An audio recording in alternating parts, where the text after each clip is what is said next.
सावन में देवघर जाना है, भोले बाबा को जलवा चढ़ाना है। अच्छा सावन में देवघर जाना है, भोले बाबा को जलवा चढ़ाना है। कांवर उठाना है, पावर बढ़ाना है, कांवर उठाना है, पावर बढ़ाना है। दिल भक्ति में रम रहा है। बोल कंवरिया बोल बम, बोल कंवरिया बोल बम।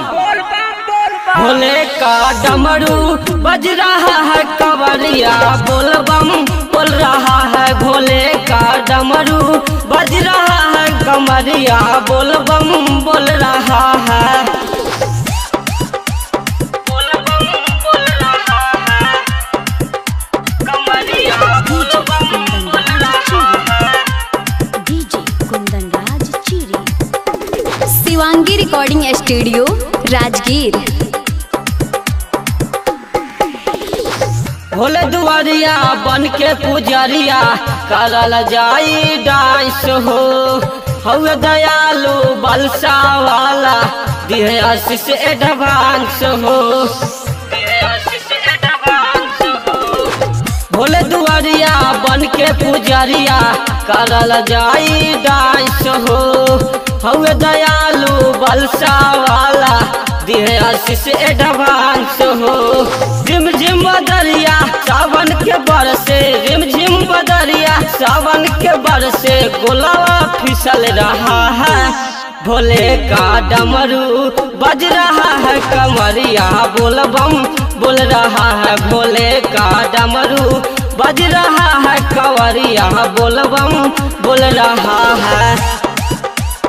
बोल बम बोल रहा है, कंवरिया बोल बम बोल रहा है। डीजे कुंदन राज चिरी,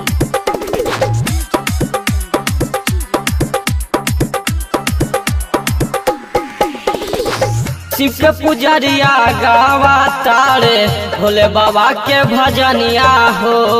देश विदेश से आइल लोगवन अवघर दानी के नगरिया हो।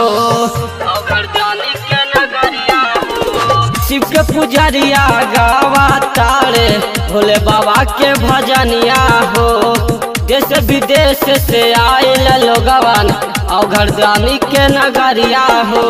शिव के गले में सरसों का माला, शिव के गले में सरसों के माला, माथे चंदन चमक रहा है।